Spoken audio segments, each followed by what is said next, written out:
নতুন বই দেখে ভয় পাওয়ার কিছু নেই, কারণ এর আগে আপনি যে শব্দগুলো পড়েছেন সেগুলোর অর্থ তো আর পরিবর্তন হয়ে যেতে পারবে না। এই বইটা দেখার পরে আমার মনে হচ্ছে আগের বইটা ছিল ডেমো, এইটা ডিটেলস।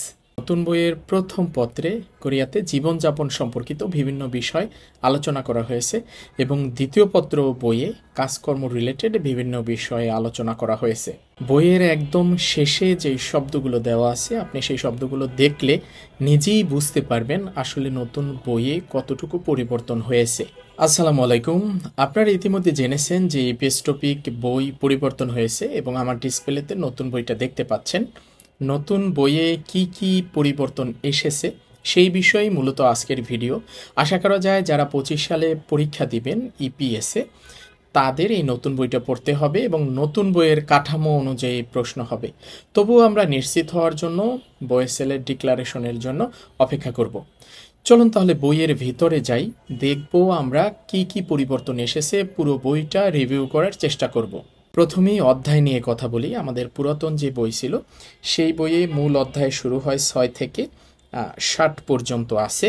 তার মানে এখানে টোটাল 55টা অধ্যায় ছিল আমাদের আগে যে বই ছিল। আর এখন নতুন যে বইটা এসেছে সেই বইয়ে মূল অধ্যায় শুরু হয় 1 থেকে এবং এটাও 60 পর্যন্ত আছে। তার মানে নতুন বইয়ে টোটাল অধ্যায় হচ্ছে 60টা। আগের বইয়ে 55টা, নতুন বইয়ে 60টা। সহজে বললে এখানে আমাদের নতুন বইয়ে 5টা অধ্যায় বেশি আছে। অধ্যায়গুলোর বিষয় বা টপিক পরিবর্তন হয়েছে, মানে এর আগে যে বিষয়বস্তু নিয়ে প্রত্যেকটা অধ্যায় লেখা ছিল সেখানে অনেক নতুন নতুন বিষয় যুক্ত হয়েছে। তবে অধ্যায়গুলো খুব গুছানোভাবে দেওয়া আছে, আপনি পড়লে সহজেই বুঝতে পারবেন। এরপরে একটা অধ্যায়ের ভিতরে যে বিষয়বস্তুগুলো ছিল সেই বিষয়বস্তুগুলোরও কিছু পরিবর্তন হয়েছে। যেমন আমরা যদি দেখি আমাদের আগে যে পুরাতন বই ছিল সেই বইয়ে শুরুতে একটা অধ্যায়ের ভিতরে শুরুতেই দেখতাম আমরা সংলাপ আছে, সংলাপের পর থাকতো শব্দকোষ এবং 2টা করে শব্দকোষ থাকতো। আমাদের নতুন বইয়েও 2টা করে শব্দকোষ আছে। এরপরে থাকতো আমাদের ব্যাকরণ এবং তারপরে আসতো অ্যাক্টিভিটিস অ্যাক্টিভিটিস এবং তারপরে থাকতো হচ্ছে কিছু তথ্য অথবা সংস্কৃতি। এটা আমি আমাদের পুরাতন বইয়ের কথা বলতেছি। এবং সর্বশেষ থাকতো প্রশ্ন সমাধান বা ইপিএস টপিক প্রশ্ন। এই বিষয়বস্তুগুলোর ক্ষেত্রে নতুন বইয়ে কিছুটা পরিবর্তন এসেছে। যদি আপনি নতুন বইয়ে একটা অধ্যায়ে ওপেন করেন তাহলে শুরুতেই আপনি পাবেন হচ্ছে শব্দ, মানে শব্দকোষ বলতে পারি আমরা। এখানেও 2টা করে শব্দকোষ আছে। তারপর আপনি পাবেন ব্যাকরণ। আমাদের পুরাতন বইয়ে 2টা করে ব্যাকরণ ছিল, এখানেও প্রত্যেকটা অধ্যায়ে 2টা করে ব্যাকরণ আছে। এবং তারপরে পাবেন সংলাপ। আর এরপরে সংলাপের নিচে প্রত্যেকটা অধ্যায়ে ভাসিমের কিছু নিয়ম দেওয়া আছে, মানে উচ্চারণের যে রুলসগুলো সেই রুলসগুলো খুব সুন্দর করে যেই অধ্যায়ে যেটা ব্যবহার করা হয়েছে সেইটা সাজিয়ে দেওয়া আছে। তারপরে হচ্ছে তথ্য সংস্কৃতি, আগের মতো নতুন বইয়েও তথ্য সংস্কৃতি আছে এবং সর্বশেষ প্রশ্ন সমাধান আছে। তার মানে যদি অধ্যায় ভিত্তিক বিষয়বস্তুর দিকে আমরা তাকাই তাহলে পুরাতন বইয়ে যে অ্যাক্টিভিটিস ছিল আমাদের নতুন বইয়ে সেই অ্যাক্টিভিটিসটা নেই, এটা তুলে দেওয়া হয়েছে। এবং নতুন বইয়ে নতুন করে বাসিমের কিছু রুলস প্রত্যেকটা সংলাপের শেষে সুন্দর করে যুক্ত করে দেওয়া হয়েছে, যাতে করে দেখলে যে কেউ উচ্চারণের রুলসগুলো বুঝতে পারে। অধ্যায়ভিত্তিক যে এই বিষয়বস্তুগুলো আছে আমরা এইগুলো নিয়ে এখন একটু ডিটেলস কথা বলবো, তাহলে আপনারা খুব সহজেই ধরতে পারবেন বইয়ের কোথায় কতটুকু পরিবর্তন হয়েছে। তো শুরুতেই আমাদের এখানে আছে শব্দকোষ। তো আমরা শব্দকোষ নিয়ে কথা বলবো। আমরা যদি নতুন বইয়ের শব্দকোষের দিকে তাকাই তাহলে আমরা দেখতে পাবো 1 থেকে 40 অধ্যায় পর্যন্ত আমাদের পুরানো বইয়ের যে শব্দকোষগুলো ছিল সেইগুলোই আছে। এখানে নতুন শব্দ আছে বাট সেটার পরিমাণ খুবই কম। এরপরে যদি আপনি 41 থেকে 56 অধ্যায় দেখেন তাহলে আপনি দেখতে পাবেন এখানে যে শব্দকোষে শব্দগুলো আছে সেগুলো নতুন শব্দ, মানে এখানে নতুন শব্দ বেশি, পুরানো শব্দ আছে বাট সেটার পরিমাণ খুবই কম। তারপরে আমরা 57 থেকে 60 অধ্যায় পর্যন্ত যদি দেখি এখানেও আমরা দেখব যে আমাদের পুরানো বইয়ের শব্দগুলোই এখানে বেশি আছে। মোট কথা হচ্ছে যদি আমরা নতুন বইয়ের শব্দকোষের দিকে তাকাই তাহলে আমরা দেখব প্রায় ৪৪টা অধ্যায় এটার শব্দকোষগুলো পুরানো এবং প্রায় ১৬টা অধ্যায় এটার শব্দকোষগুলো নতুন। নতুন হলেও এখানে পুরনো শব্দ আছে, বাট সেটার পরিমাণ খুবই কম। আমি কিন্তু এখানে শুধু শব্দকোষের কথা বলছি, মানে শব্দকোষের ভিতরে যে শব্দগুলো আছে সেগুলোর কথা বলছি। বাট অধ্যায়ের অন্যান্য যে পার্ট, মানে সংলাপ, তথ্য সংস্কৃতি, প্রশ্ন সমাধান, সেগুলোর ভিতরে কিন্তু আপনি অনেক নতুন শব্দ পাবেন পুরো বইয়ে। সেগুলো আমি বিস্তারিত স্টেপ বাই স্টেপ বলতেছি। দেখেন আমাদের তার পরবর্তীতে আছে কি, তারপরে আছে আমাদের ব্যাকরণ। ব্যাকরণ আগে যেভাবে দেওয়া ছিল তার চেয়ে অনেক বেশি বিস্তারিত এখানে আলোচনা করা হয়েছে, মানে এটা আপনি স্কিপ করবেন সেই সুযোগই নেই। এবং এই 60টা অধ্যায়ের ভিতরে প্রায় 25টা অধ্যায়ে নতুন ব্যাকরণ আছে। 25টা অধ্যায় এখানে নতুন ব্যাকরণ যুক্ত হয়েছে, যেই ব্যাকরণগুলো আমাদের আগের বইয়ে ছিল না। এই গেল আমাদের ব্যাকরণ। আমাদের পরবর্তীতে আছে হচ্ছে সংলাপ।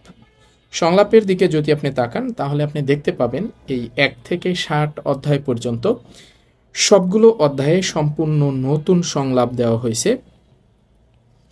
যেহেতু নতুন সংলাপ দেওয়া হয়েছে তার মানে এই সংলাপের কিন্তু নতুন লিসেনিংও আছে। লিসেনিংগুলো আপনার নতুন করে শুনতে হবে। নতুন সংলাপ মানে হচ্ছে এখানে আপনি কিন্তু প্রচুর নতুন শব্দ পাবেন বা আপনার নতুন শব্দ পড়তে হবে। এরপরে ভাসিমের কিছু রুলস দেওয়া আছে সংলাপের নিচে। সেটা সম্পর্কে এর আগে অলরেডি আমি বলছি যে প্রত্যেকটা সংলাপের নিচে ভাসিম বা উচ্চারণের কিছু রুলস আছে, যেন আপনি উচ্চারণগুলো খুব সহজেই ধরতে পারেন, সেইভাবে দেওয়া আছে আর কি। এরপরে গুরুত্বপূর্ণ অংশ হচ্ছে তথ্য সংস্কৃতি। আমাদের পুরো বইয়ে তথ্য সংস্কৃতিগুলো নতুন করে দেওয়া হয়েছে। আপনি পুরনো বইয়ের যে তথ্য সংস্কৃতিগুলো ছিল তার সাথে নতুন বইয়ের তথ্য সংস্কৃতির মিল পাবেন, কিন্তু সেটা খুবই কম পরিমাণে। বেশিরভাগ তথ্য সংস্কৃতি নতুন করে সাজিয়ে দেওয়া হয়েছে এবং প্রত্যেকটা অধ্যায়ের তথ্য সংস্কৃতি নতুন। আপনি হয়তো কিছু শব্দ মিল পাবেন, কিন্তু তথ্য সংস্কৃতিগুলো নতুন আঙ্গিকে দেওয়া আছে। সর্বশেষ হচ্ছে প্রশ্ন সমাধান। প্রশ্ন সমাধান আমাদের যে পুরনো বই ছিল সেখানে আমরা দেখছি যে বর্ধিত একটা পার্ট ছিল, মানে অতিরিক্ত কিছু প্রশ্ন দেওয়া ছিল। সেই বর্ধিত পার্টটা নতুন বইয়ে নেই। নতুন বইয়ে রিডিংয়ে 5টা প্রশ্ন দেওয়া আছে এবং লিসেনিংয়েও 5টা প্রশ্ন দেওয়া আছে। তার মানে নতুন বইয়ে প্রত্যেকটা অধ্যায়ের শেষে রিডিং এবং লিসেনিং মিলিয়ে 10টা করে প্রশ্ন এখানে দেওয়া আছে। 10টা প্রশ্ন দেওয়া থাকলেও এখানে গুরুত্বপূর্ণ যে প্রশ্নগুলো সেইগুলোই বেশি দেওয়া আছে। যেমন আপনি যদি রিডিং পার্টটা দেখেন তাহলে আপনি এখানে দেখতে পাবেন যে সমার্থক শব্দ, বিপরীত শব্দের প্রশ্ন দেওয়া আছে, সম্পর্কযুক্ত শব্দের প্রশ্ন দেওয়া আছে, এখানে শূন্যস্থান বেশি দেওয়া আছে, এখানে প্যাসেজ বেশি দেওয়া আছে, এখানে সাইনবোর্ড দেওয়া আছে। একইভাবে যদি আপনি লিসেনিংটা খেয়াল করেন তাহলেও এখানে দেখবেন যে শর্ট কোশ্চেনটা বেশি দেওয়া আছে, নামজিওজা বেশি দেওয়া আছে, হ্যাঁ, সম্পর্কযুক্ত যে প্রশ্ন থাকে সেগুলো বেশি দেওয়া আছে। মানে প্রশ্ন সমাধানের পার্টটাতে প্রশ্ন 10টা দেওয়া থাকলেও যেগুলো বেশি গুরুত্বপূর্ণ, যেগুলো বেশি আসে সেইগুলোই দেওয়া আছে। প্রশ্নের প্যাটার্ন ঠিক আছে, কিন্তু সম্পূর্ণ নতুন 10টা করে প্রশ্ন প্রত্যেকটা অধ্যায়ে যুক্ত করে দেওয়া হয়েছে, যেগুলো আগে ছিল না। তো সব মিলিয়ে পুরো বইয়ের ওভারভিউটা যদি আমরা দেখি, দেখব যে নতুন করে 10টা প্রশ্ন যুক্ত করা হয়েছে, সম্পূর্ণ নতুন তথ্য সংস্কৃতি দেওয়া হয়েছে, প্রত্যেকটা অধ্যায়ে সম্পূর্ণ নতুন সংলাপ দেওয়া হয়েছে, সেটার আবার নতুন করে লিসেনিং শুনতে হবে। 25টা অধ্যায়ে সম্পূর্ণ নতুন কিছু ব্যাকরণ আছে এবং শব্দকোষের ভিতরেও বেশ কিছু নতুন শব্দ আছে। তো ওভারঅল যদি আপনি চিন্তা করেন তাহলে আমি বলবো যে এখানে পরিবর্তনটা 50-50, মানে আগে আপনি যা পড়েছেন সেটার 50% আপনি পাবেন এবং নতুন করে আরও 50% পড়া আপনার আয়ত্ত করতে হবে।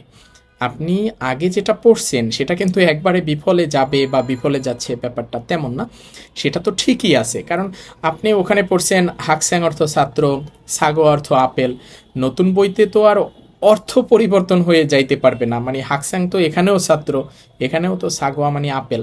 মানে আমি আপনাকে বোঝাতে চাচ্ছি যে আপনি আগে যে পড়াটা পড়ছেন সেটা ঠিক আছে, সেটাতে কোনো অসুবিধা নেই। এখন নতুন করে আপনার আরও অনেকগুলো বিষয় আয়ত্ত করতে হবে বা পড়তে হবে। এই ছিল নতুন বই সম্পর্কে মোটামুটি একটা রিভিউ। আশা করি আপনারা ভালো একটা ধারণা পেয়েছেন।